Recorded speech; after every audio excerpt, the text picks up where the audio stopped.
How many of you speak to your parents every day? Raise your hands. Okay, put them down. How about for more than 30 minutes a day? Okay, more than an hour? Good. What about your grandparents? Do you speak to them every day? Nope. Okay. So, about 4 months ago, I went to visit my grandparents, 12,000 kilometers away in Cuba. It was the winter holidays, and when I came back, I shared with people that I'd spent the holiday with them, telling them how I'd helped my grandmother with work around the embassy. The look on their faces when I told them this was like, why did you spend 2 weeks helping your grandmother with work around the embassy when you could have been going out with your friends every day? Since I'd been to Cuba, most of them also probably wondered why I hadn't spent most of my time at the beach getting tanned and taking selfies. That's when it dawned on me that very few people would go to the ends of the world for their family. It got me thinking about all of the different things that people had shared with me in all the different countries that I'd lived in. You know, they rarely shared personal things with their parents. They barely knew their grandparents, let alone spoke to them on a daily basis. It's actually very sad that teenagers, people my age, our age, isolate themselves from their family to a point where they don't even see each other every day. And if they do, they don't spend quality time together. Unfortunately, more often than not, this is a common situation that people find themselves in. My classmates feel that they can't confide in their parents and would rather turn to anybody else but them to look for a solution for their problems.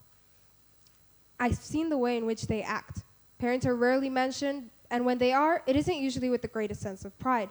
Very often, this lack of pride comes from the social stigma that it's not cool to spend time with your parents.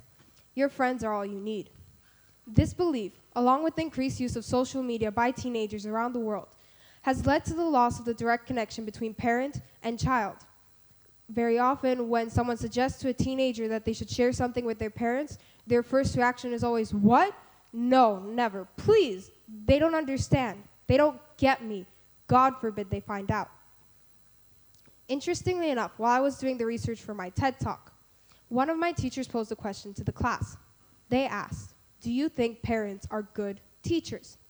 There was a wide array of answers, but the one that struck me the most was that to them, friends were the best teachers they could ever have. One girl even said, "I'm not that close with my parents. I feel that since I spend most of my time with my friends, I learn the most from them and they learn the most from me." Okay, great. I'm sure all of us have a blast with our friends, both teenagers and adults alike. But for teenagers, is it really objective, for you to take advice from your own friends? Your friend might have been through a similar situation, or you could have seen it on someone's Instagram feed. But did they really make the right decision? For teenagers, often listening to their friends is the best idea, the best solution to the problem. But wouldn't it be better to get advice from an older person? I know you think your parents are old, but it wasn't so long ago that they were experiencing the same things that we are today. Although listening to your friends might seem like the most appealing option, it might lead you to making the wrong decision. Some of my classmates during that discussion went on to say that their parents, as nice as some of them may be, couldn't really understand what life was like for us today because they lived during a different time. For them, their friends and their older siblings understood them better because they actually lived in today's world. When I asked them what the huge difference was between when our parents were our age and right now, I got the answer I probably dreaded the most: social media. Most people my age have bought into the social mentality that social media is the fastest and most often the easiest way to communicate. And in some cases, that is true. But it definitely stops being the best way of communication when you see a bunch of 12-year-old kids who are friends texting each other when A, it's a sunny or maybe snowy day outside in campus and it's the perfect time to take a walk. Or they are sitting 10 centimeters away from each other, most literally like you are right now. But they still prefer to use an app or some kind of chat function to talk to each other rather than have a conversation face to face. This social idea that you can't live without your phones has led to teenagers being pushed further into the virtual world, where they're pushed further into this virtual world. The studies show that actually teenagers are more likely to spend the afternoon locked away in their room playing a video game or chatting with their friends online rather than them going outside to play with their siblings or simply watching TV with their family. According to data from the Office of Adolescent Health in the United States in February 2016, an organization dedicated to improving the health and healthy development of adolescents, teenagers use their phones on a daily basis, with 71% of them using more than one platform of social media, the most popular ones being Facebook, Instagram, and Snapchat. Although the Office of Adolescent Health claims that this happens daily, I beg to differ. I'm pretty sure the average teenager checks their phone every time it lights up with a new message, which is basically like every 3 seconds. Further research from the Pew Research Center, a fact act that informs the population about the trends, issues, and other events that are shaping our planet, states that older teenagers aged 15 to 17 are more than 60% likely to make a friend online. Sorry. And the increased amount of time that teenagers spend on their phones online leads to them becoming comfortable, often enough hiding behind a screen, which means that they don't have that much face-to-face interaction. It's much easier to live as an ideal version of yourself online rather than constantly having to face criticism in person.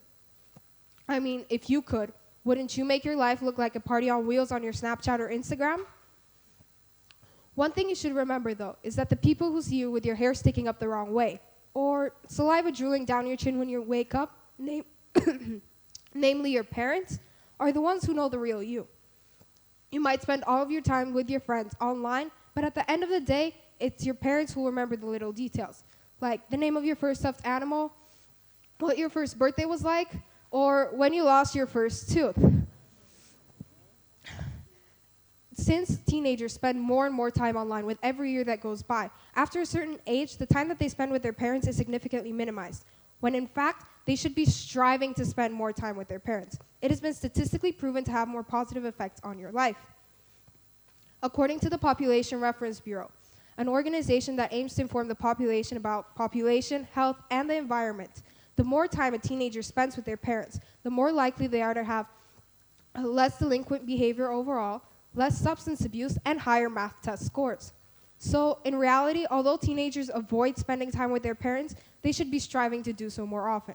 There are many things that we as teenagers would like to do to score better on our math tests, but that shouldn't be the primary reason you spend time with your parents.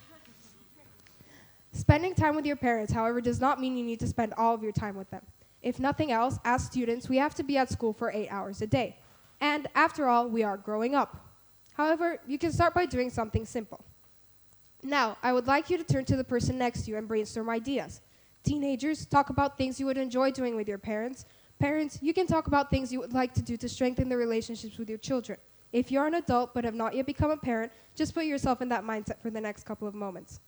Go ahead.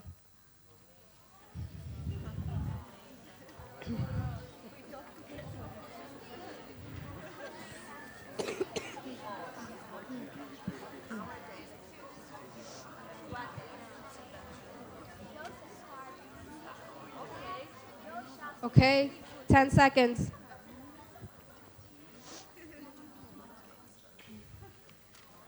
As active as that discussion was, and it really does pain me to interrupt you, we have to finish these TED Talks today. So, what were we able to come up with?